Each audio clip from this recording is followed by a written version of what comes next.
Go ahead, Anik, please. You need to switch your microphone on, I think. Yes, the question was, can you hear me? So Yeah, now can now. hopefully you Can can. now. Yeah. So of course, I was really chuffed to find out that Andreas Jucker had used, or at least based his distinction on the distinction between conduct books and etiquette books that I use in my book on etiquette. And this morning, I reread his paper, and then I also read the paper in which he uses this distinction for the first time, which is his 2023 paper in the Journal of Pragmatics. And I would say whatever he says on etiquette, I fully agree. And of course, this is what I know best. And so he,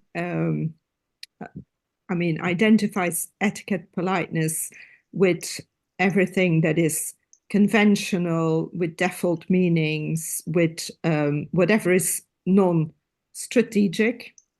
And then for him, conduct, politeness has to do with underlying morality. And that's what they are very specific about in this 2023 paper, where they are looking at formulaic politeness, formulaic linguistic politeness, and that then for them is etiquette. And I mainly have some questions with how he identifies conduct in politeness. So conduct in politeness is with him about underlying morality. And my question is, and well, hopefully you might provide me with some answers to that.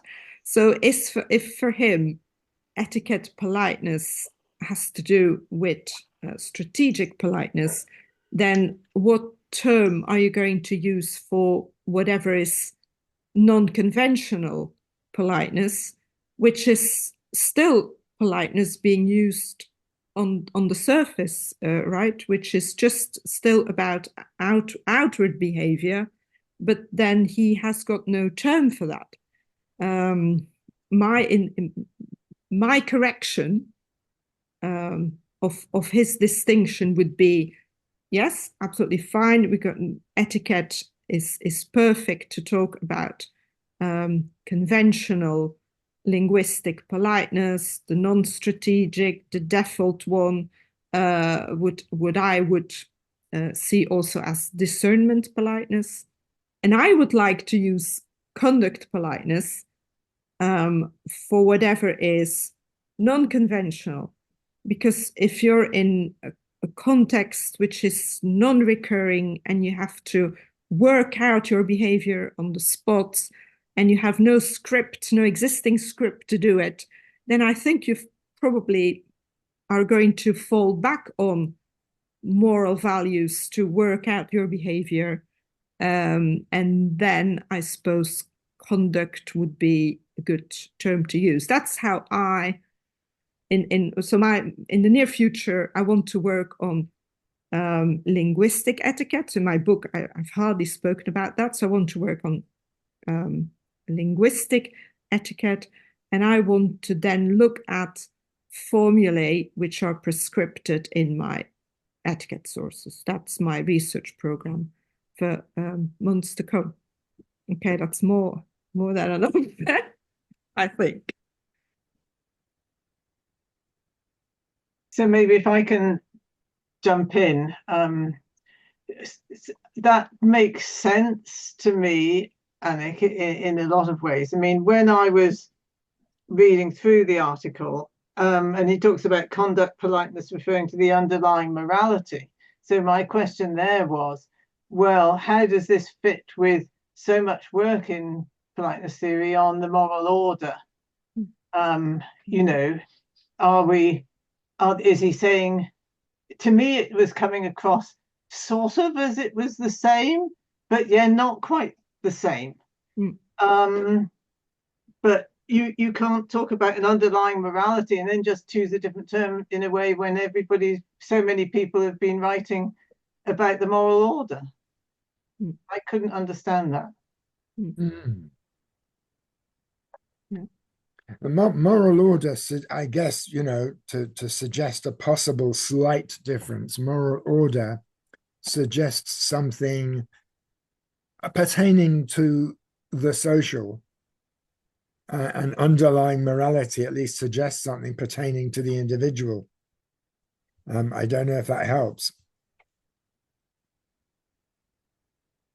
So say that again, Jim. So well, I mean, you're asking is sort of the notion of underlying morality in Andreas's paper essentially the same as sort of the moral order that people have talked and written about, and I'm suggesting that perhaps the emphasis is different.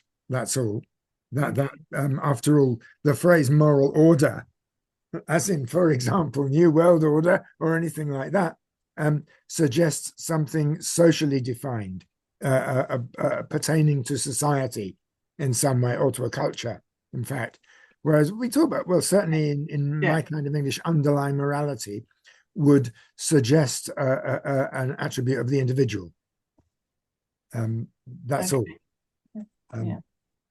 So I don't know that I'd quite see it like that. Anyway, okay. I'm not sure I would either, but there you go. I have a different question. I hope it doesn't take it off in a different direction. But it's the same kind of question. And that is,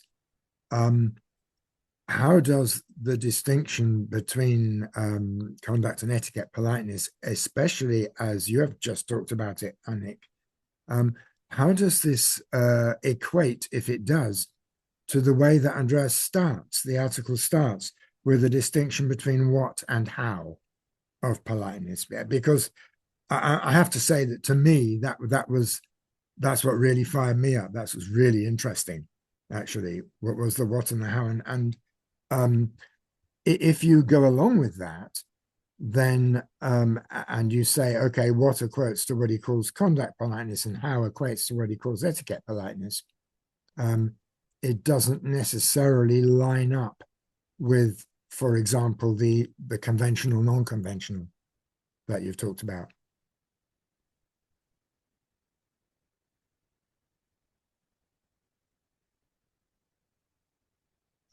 To me, that was most interesting, even though it seems also obvious to me that if you look at various pieces of interaction, the difference between what and how may be simply a matter of perspective rather than an actual or substantive one. But that doesn't take away from that. You often find that, of course, with second order distinctions, that in practice they can be very, very fuzzy when you're actually looking at the detail. But nevertheless, I must admit, I find conduct versus etiquette from the point of view of what versus how a very, very useful analytical distinction, even though it may not always be useful to sort of separate it when you're analyzing a piece of interaction. Yeah, if I can jump in there, I was actually thinking that maybe instead of having this one-dimensional distinction that he makes between etiquette and conduct, if you read the paper, there's actually a number of dimensions in there that he uses. So one is the what versus how. The other one is, has it to do with morality or has it to do more with social status that isn't morally imbued and has more to do with, mostly what he talks about is class, right?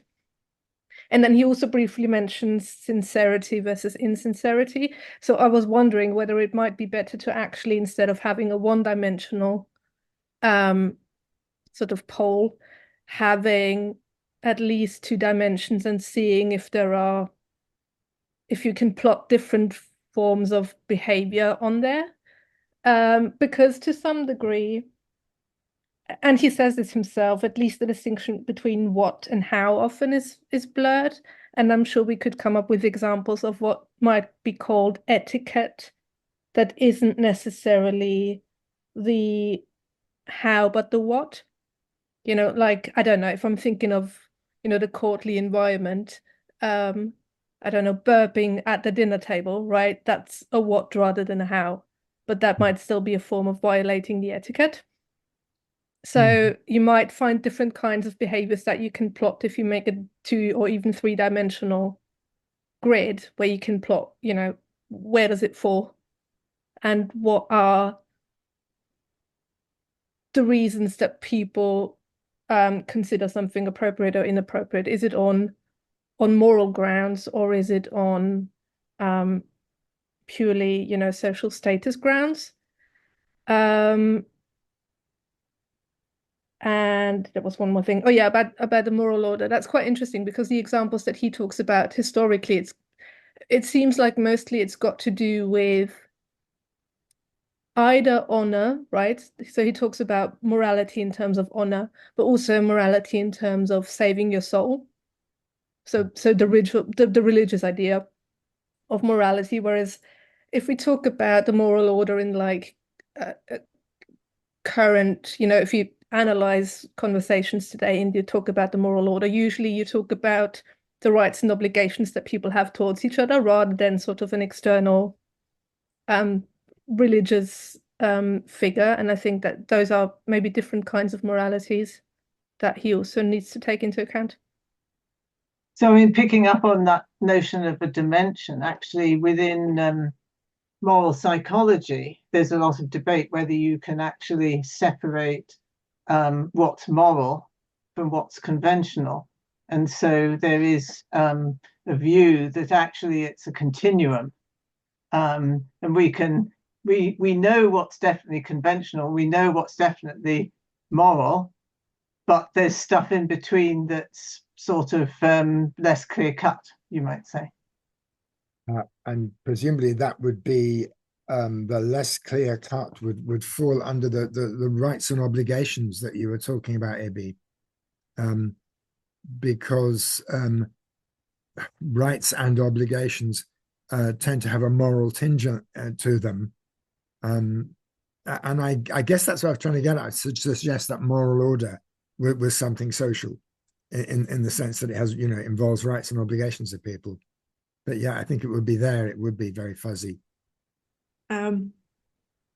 About this what. So I think it's really interesting to read the 23 paper next to the 24 paper, because in the earlier paper, I think the what is really more limited to underlying morality, whereas in the 24 paper, he talks about actions, what we do, as opposed to how we do it. But of course, if you look at etiquette books are 95% about non-verbal behavior, and then you have very, rarely you get linguistic formulae like say this and don't say that. So from that point of view, it's really, to associate etiquette only with linguistic etiquette is, I find that very broad. And what he does in what they do with Daniela Landers in the 23 paper, I think that's a lot more convincing, and to keep the what just for this kind of underlying morality. The question then is how are you going to study that from a linguistic perspective? Mm-hmm.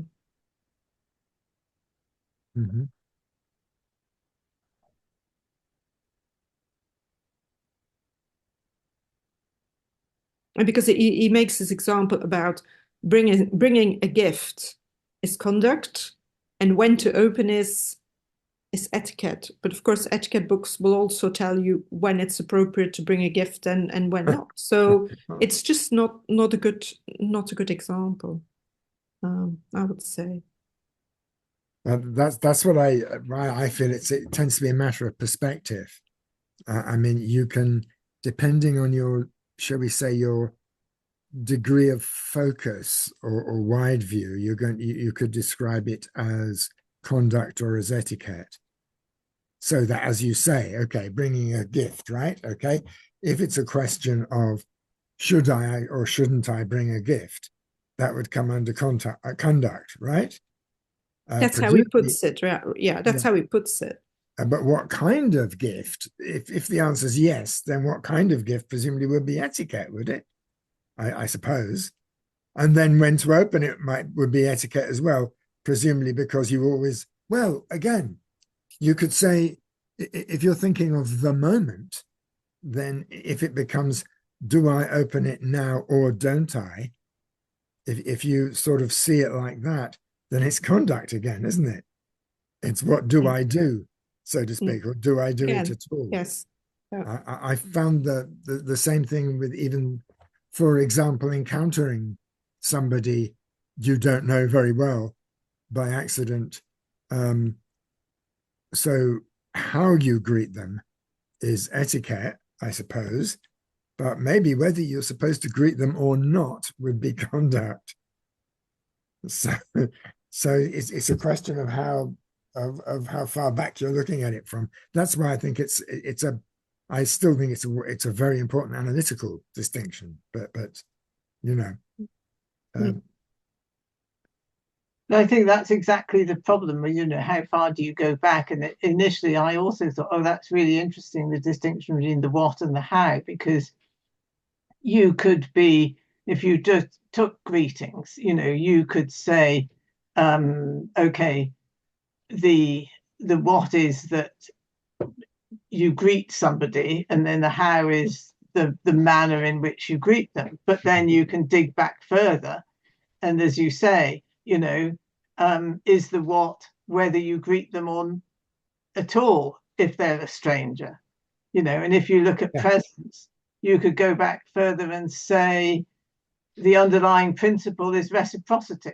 Yes, or how do you behave in this situation, which would be a how rather than a how. Yeah. So the more you think about it, the more difficult to me it is to separate them, actually. That's what I'm saying. I still think it's very useful as a distinction to bear in mind, even if it may not be useful. It's useful, I think, to have it in mind when you're analyzing a piece of data, as to make sure you know what you're talking about, so to speak, exactly where your perspective is. I know it's a nice example, actually, from my experience when we lived in Flanders. Annick, tell me more about this if you can. It seemed, and this is a question of how to behave. You are talking with somebody you know, and somebody else comes along that you also know, but the two people you're talking to don't know each other, right? Do you introduce them to each other or not? Now that's therefore a what question, is it? But it could be construed as a how question.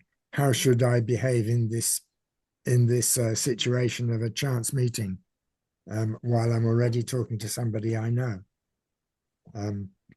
I'm saying that because it seemed to me, and in my experience was that I found it cross-culturally variable, that it seemed to me in Flanders that very often the correct thing to do was to not introduce your two friends to each other, which from my cultural background seemed very odd. But so that's definitely a question of do you or don't you, and therefore presume, you know, it's a question of conduct, of what do you do in that situation. Sorry, go ahead. Yeah, so back to my etiquette sources. They are, I mean, some of these books are 800 pages, so they really want to provide like an encyclopedic knowledge about what to do in all kinds of circumstances. And they are so detailed that, yes, there are very explicit rules about whether or not to introduce people when you're out in the street promenading and you meet a third person, whether it's appropriate to just, ignore them or involve them in the conversation. So etiquette books are they're so detailed that basically there's a rule for everything. And there will definitely be rules about whether not to introduce before you then even start thinking on what the proper form is to introduce them. So it's just, so I hark back to this thing of saying, if it's like conventional, for me, then that's etiquette. If it's non-conventional, well, then it's something else. And then you have to maybe start thinking about reciprocity. And then for me, reciprocity's got to do with neighborly love. Do not do to others what you don't want others to do, etc., etc. And that is matter of conduct books. And like what's so interesting in Andreas' paper is he talks about the 18th century that splits between etiquette and politeness. And it's out of that split that then in the 19th century, you have this enormous boom of the publication of conduct books that just talk about this need to always be sincere, always to base your interactions on moral values. So from that point of view, he has a point, really. Mm. Yeah. I was just going to say that the what and the how, and I quite agree that there's an issue about what you categorize as what and what you categorize as how, as from where you look at it. And I'd see it almost like a sort of like a flow chart. It's like, is this thing to be done? Is it assumed to be done? So that's the what question, and once it's assumed it is to be done, then the how comes to be in play. So that one kind of there's an order to these things, and probably a lot of the time we're not thinking about, do I do this, because we've already made that decision, so we're not aware of that decision making process. It's only when we then deal with the thing that that we have to think about, that we think about, how do I do this? That we're in perhaps a slightly trickier situation, which it isn't an automatic response, and then we think about it. And just to follow on from Jim's example about what you do in Flanders, I was away from my normal city. I was in Sheffield with my sister, bumped into a colleague in the local park who happens to live in Sheffield. And part of me thinking, I need to introduce him, because I can't remember his name. And it was far too embarrassing to admit I couldn't. So I introduced my sister to him, but I didn't do it the other way. And I can't even apologize for doing it, because I'd look so stupid saying, yes, I am that dumb, I forgot your name. So I don't know if he holds it against me now, but we shall see. What happened afterwards? I mean, we had a perfectly normal conversation and it was fine. Yeah, and I thought it'd be clear to my sister who, that he was a work colleague. Whereas it probably wouldn't be clear to him who the person standing next to me was. But my sister hadn't worked that out, which was interesting. But yeah, it didn't seem to affect the conversation in any way at all. So maybe he thought that was fine. I don't know. And I said I can't ask, because I just put myself back in that embarrassing situation. Yeah. And I have known him for about 20 years, so it's not like he's a new colleague. So it's like, the joys of getting older. And the other thing I was thinking about when I was reading about this, I mean, it's not quite the same, but I was thinking about Leach's pragmalinguistic versus socio-pragmatic distinction, that there's a certain amount of a what and how. The what is what resources are there, the how is how to deploy them. So it's a slightly different thing, but it's the same kind of ontological decision, perhaps, or distinction, perhaps, rather than decision. I'm just thinking your example of forgetting somebody's name Yeah. and so on. So bad at that.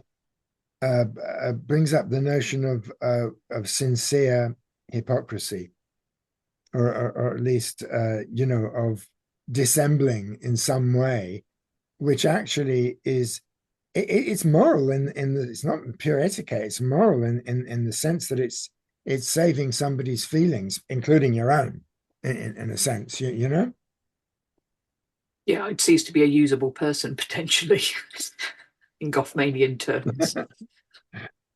Anik, is there anything in all those etiquette books about what to do if you forget somebody's name? You can Google these things. You can just there's tricks. There's tricks to go past it.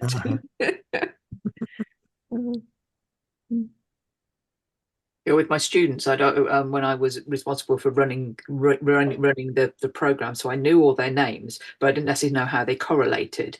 I'd say, "Oh, remind me, what's your surname?" And then that would trigger the first name. Please. Yeah, it doesn't work as well now, but yeah.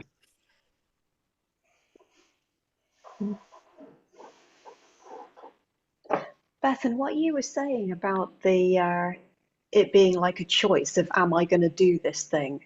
And then, okay, how am I going to do it? That reminded me so much of the Brown and Levinson little flow chart of like, do the FDA, don't do the FDA. And then it's how do I do forgotten. it? Do I do it like bold on record, or do I do it with some kind of mitigation?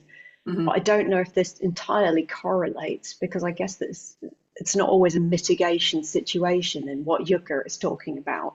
But it does feel somehow structurally kind of similar.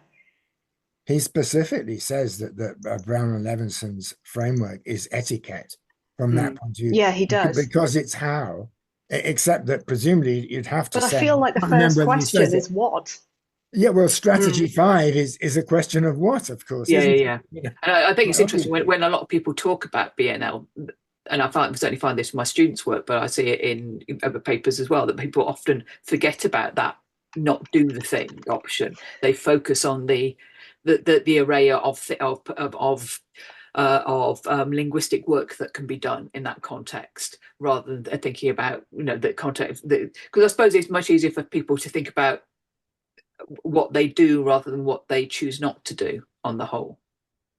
Yeah, because something Jim said earlier about like who you talk to and whether you talk to them at all just made me think about living in Finland, where the choice is almost always don't talk to them. It's a very like what's the word, like they really highly value not get like negative face, I guess it would be in Brown and Levinsonian terms, like not disrupting each other.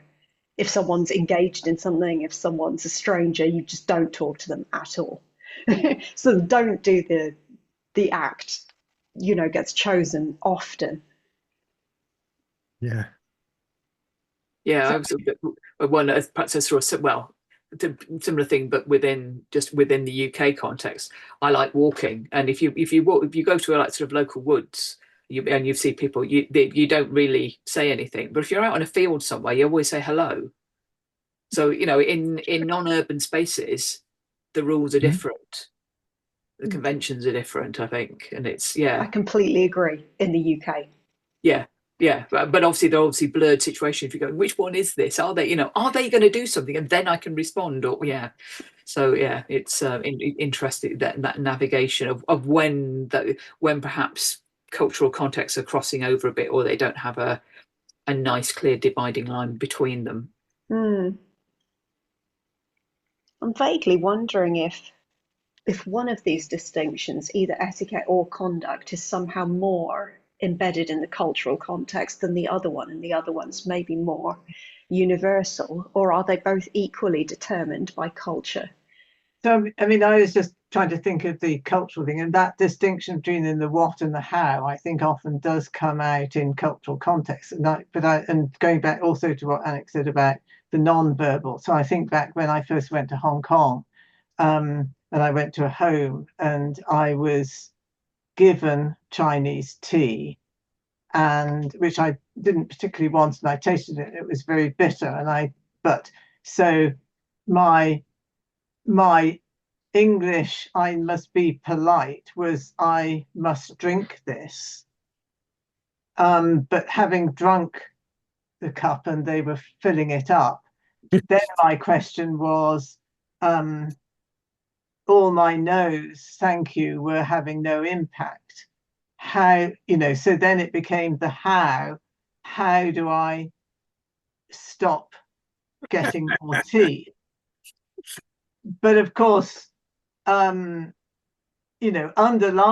was this, was my deep-rooted belief that I had to drink it to be polite.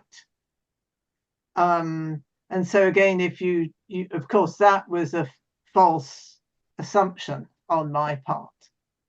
And so that's where your, well, I don't know, rules, I don't know whether they're etiquette or conduct there. I suppose it's etiquette was different.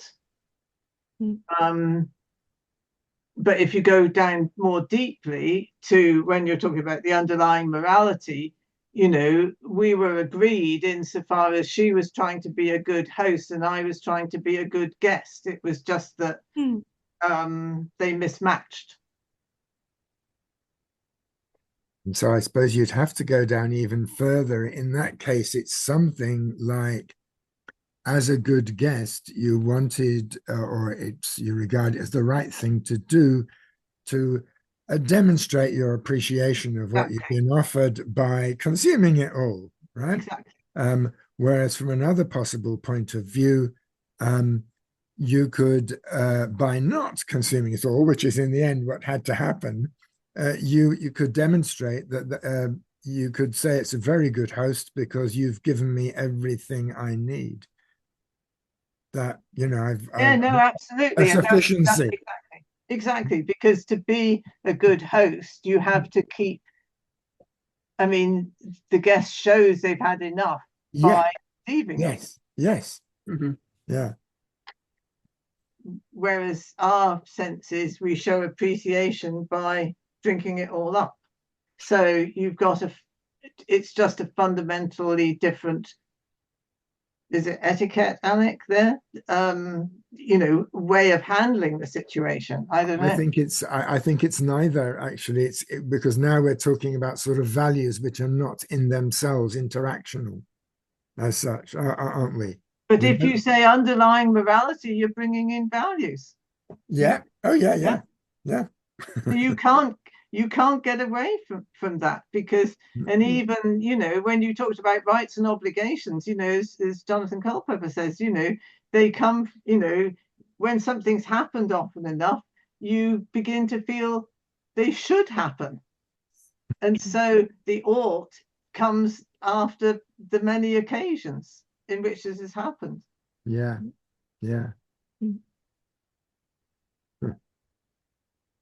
I don't know.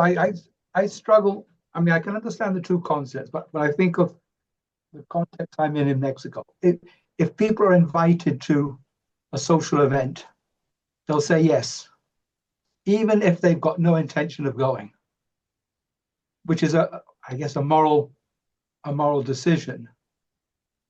But the etiquette, that's why I see the two sort of blending in together.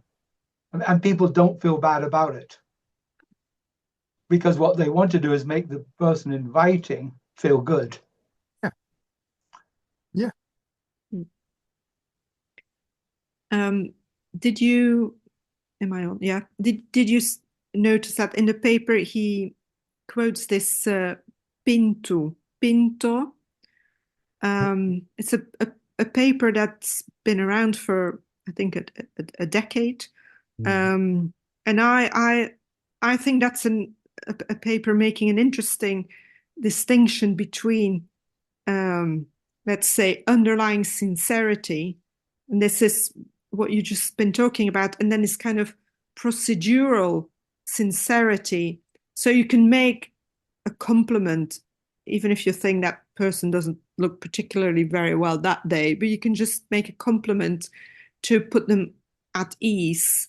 And then although you are insincere about what you're saying, your compliment. You are sincere about your intention of carrying on like a harmonious interaction.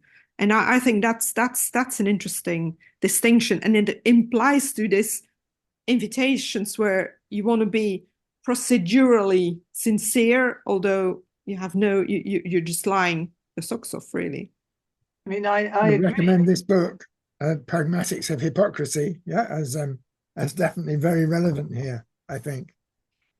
But then the hypocrisy that comes across negatively, and I think, you know, I don't know the situation in Mexico, but I grew up in Cornwall, and the Cornish are known as being very devious from that point of view.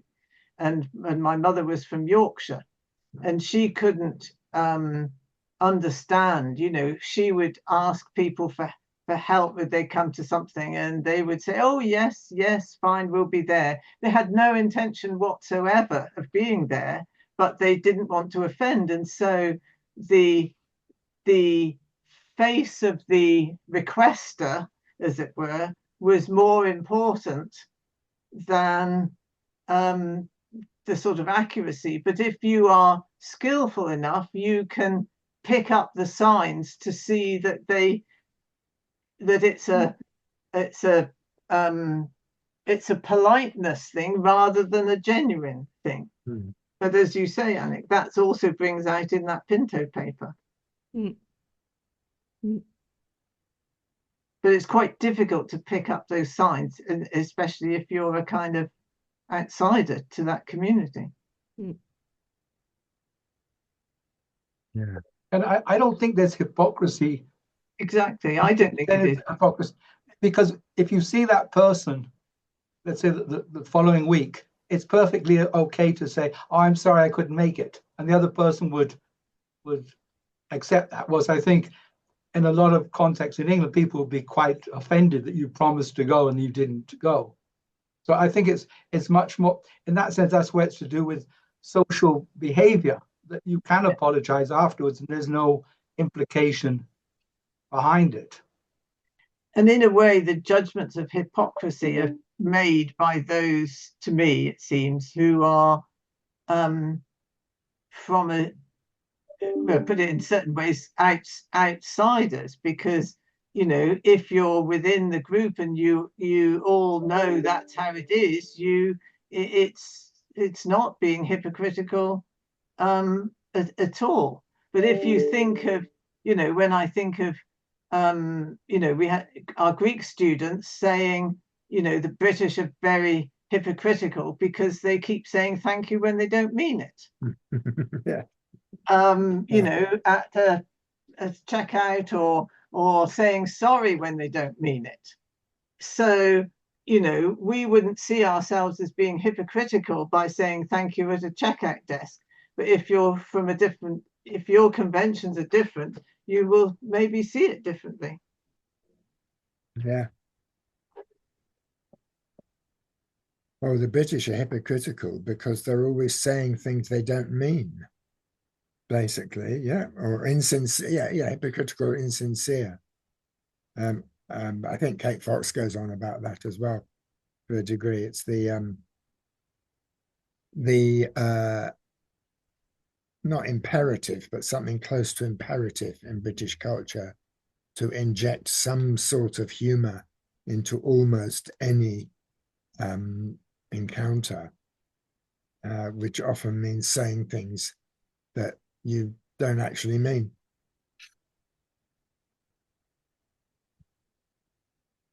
But then, like I said, in Pinto's paper, it would say it's not as simple as that, you know, so, because, you know, if the at the checkout desk the person says have a good afternoon, and you say they don't care whether I have a good afternoon or not, they're just being insincere.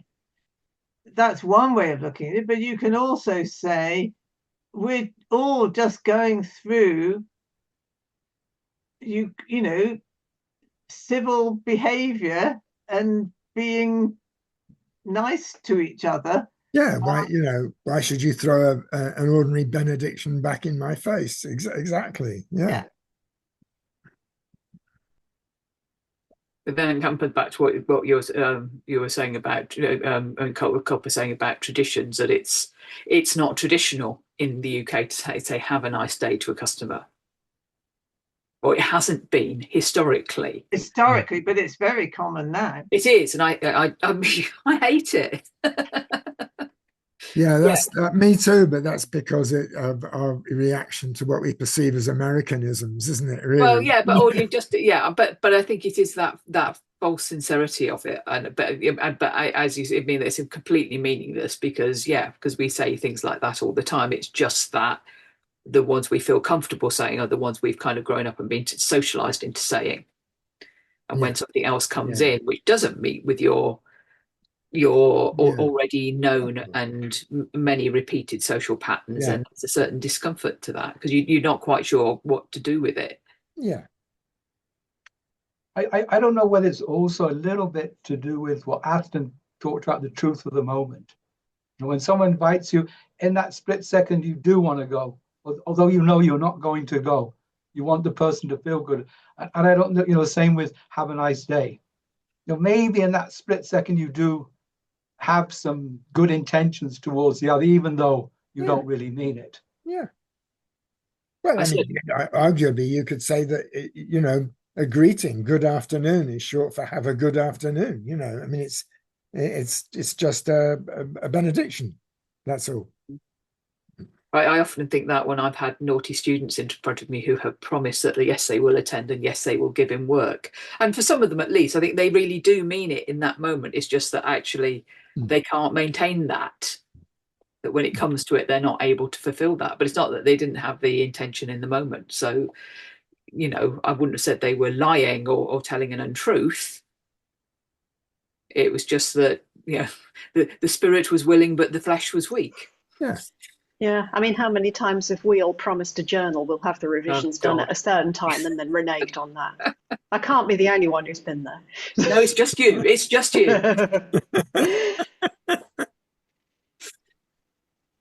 Meant it at the time.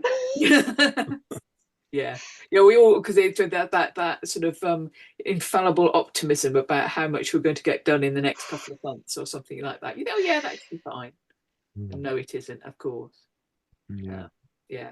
So one thing I've noticed is I get a lot of marketing emails now, and nearly all of them will start off with saying, I hope you're having this is from complete strangers, nobody I know at all, saying, I hope you're having a good day, or I hope you're having, your week has started well.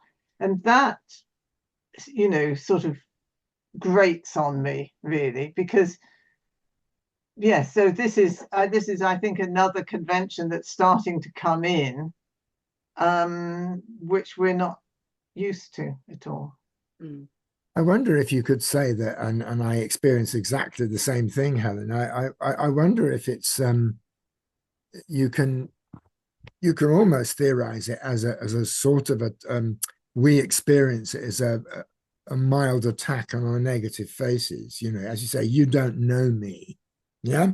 So possibly I hope you are well might be all right because that's general, but having a good day now, but what do you know about now this week or anything? You don't know me at all. So it is in a way that predication is making a claim that the writer knows you better than, as far as you're concerned, they know you.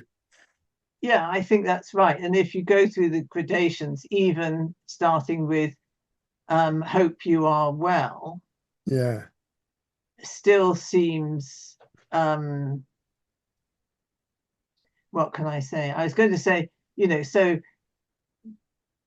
I'm, trying to pay attention to this and stuff, but then you would know if you wanted to be more sincere, you would try to pick up on something about the other person, rather than this generic hope you are well. Yeah. So, but then, as you say, the next step of hope you are having a good day goes one step further sometimes, in terms of imposition.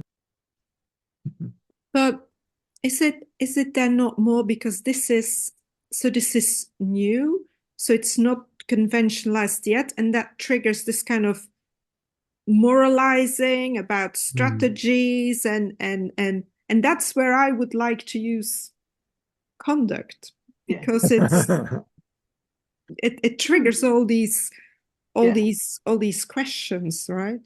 I think I agree with that. I think because that's what I'm saying, you're a kind of outsider to that, your set of norms don't yet match the other person's set of norms or conventions, and so you have the reaction. But if it was normal, you wouldn't notice it. I've got something I want to launch in a discussion, is that in this 23 paper, I don't remember now if he does it also in the 24 paper, he talks about etiquette /politeness and conduct /politeness. So that means that there must be something like etiquette in politeness and conduct in politeness. Now, what he then means for etiquette in politeness, and they give examples of that, and in that paper it works really well. It's just formulaic in politeness, like bullshit or damn or something like that, so that it works. But I find it counterintuitive to talk about etiquette in politeness, and he's absolutely right. I mean, he says it's a politeness 2 term. And if he's the scholar doing this and he decides that this is going to be the politeness 2 term, of course, he's got every right to do that because he's theorizing. But still, I find it counterintuitive that there would be such a thing as etiquette in politeness. What would your thoughts be about that? You don't immediately see a problem. Maybe I'm missing something. There are certain rules of etiquette. Okay, you pick up the knife with your right hand and the fork with your left hand. But if I pick up the fork with my right hand and the knife with my left hand, I suppose that will be assessed by other people as impolite, or at least the wrong etiquette, and therefore, from a second order point of view, we could call it, because we witness it being assessed as the wrong thing to do, it would be etiquette in politeness. Does that not make sense, or what am I missing? In my sources, that would be, it's like a blunder. Yeah, it's a blunder. It's unintentional. Yeah. Whereas Jucker talks about that would then be something bad, like morally bad. But for my books, it's a blunder, and it shows you're from a lower social status. So I'll turn my question around. I would say, so if you look at formulaic in politeness, and it definitely exists, it's a thing, but would you describe that as etiquette in politeness? Would that be the best term to describe it? I find the term counterintuitive. Ibby. Yeah, I was just going back to the idea of whether it's impolite because there is a moral dimension and I'm sort of crossing moral lines, or it's to do with social status. And I was wondering, a lot of the examples he gives about trying to, for someone who is sort of upper middle class, going to the next level and imitating what people from higher classes do. I wondered, when it comes to like breaches in terms of things that have a moral basis that can be sanctionable, or you express concern for the person doing that, whereas a lot of the social status things are more like mockable rather than may be offensive, although they might also be offensive. But I feel like a lot of the examples he gives is like, oh, this person doesn't know how to, you know, as you said, eat properly, use their cutlery properly, right? And it's something where you point the finger and you can gossip and you can sort of mock that person, which is the feeling I get with a lot of the examples he gives for etiquette politeness. Whereas with a lot of the moral politeness, it seems to be more about, you know, again, being concerned for a person's soul or being personally offended by someone doing that kind of impoliteness, if that makes sense. Yeah, I think so. It's interesting how to think in terms of what is, you know, how can, what sort of reactions are likely, are possible to somebody's blunder or gaffe or impropriety or whatever it is. And as you say, if it's mockable, it is likely to be more of the etiquette type, I would say. I've said that all of this makes me think an awful lot about Jane Austen. And her novels. I just, you know, I haven't read for a while, but you know, a lot of that is about, you know, people of fashion who do the etiquette things, but actually don't have the conduct. You know, the underlying stuff isn't there. And I think it's interesting that her works were being published at precisely this kind of point that that Andreas is talking about, that sort of late 18th century and into early 19th. And there is that definite, but then, and I think the one that I mean, Andreas does talk about the, you know, that he's focusing his attention on this period in the UK, and I think it's not a coincidence that this is the period of beginning of the Industrial Revolution in the UK and the growth of the merchants and middle classes. So, you know, that threat to the, you know, the perceived threat to the aristocracy. So it became much more of a, I mean, you know, I think before, I mean, there always was that kind of courtly behavior, but it was very clear where, you know, where anybody, just by how they dressed or what, you know, their means, where they sat in society. Whereas you come into that period as people are, you know, people becoming rich through trade, that it wasn't necessarily something that could be judged just by somebody's dress or where they lived, for example, so that these things became that much more important.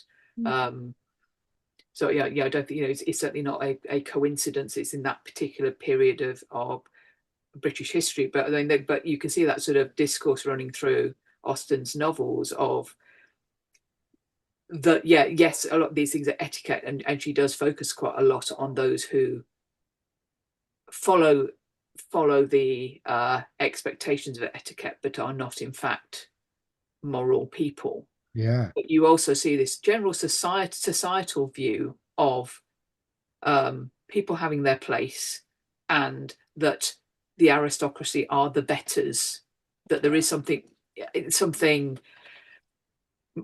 morality maybe is not the term, but some kind of idea of them having you know, the right blood, the right you know, inheriting certain qualities just because they were of that class. And these etiquette things were partly to maintain that, so that yes, that it blunders by other people, but also that that thing about it, you know, saying about revealing somebody being a lower class and therefore not of the same quality as a person. So that so it may not be moral in the strict sense, but there's some interleaving of morality going on with societal expectations as well, that those two things are not, you know, I think maybe now in the 21st century people don't have that view in the same way. Well, there are probably some aristocrats who do, I suppose, but largely the hegemonic view is that there is no difference in, you know, the likelihood that somebody's a good or bad person according to their class per se. but if you go back 200, well, 300 years, that was very different. What I see very often in my sources is the link between etiquette and knowledge. So you do not work out etiquette rules, that's conduct part. Etiquette is something you know. And so the big distinction between, let's say, upper class and a class which is moving up is that the upper class, they're born within a certain system. So they know it because they've been raised into this environment.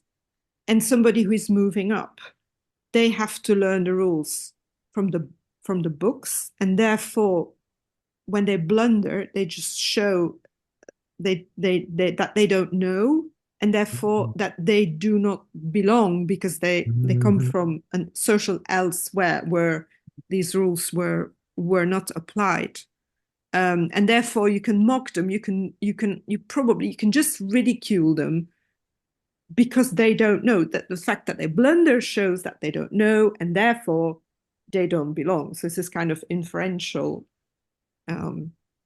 strain, to come to that judgment.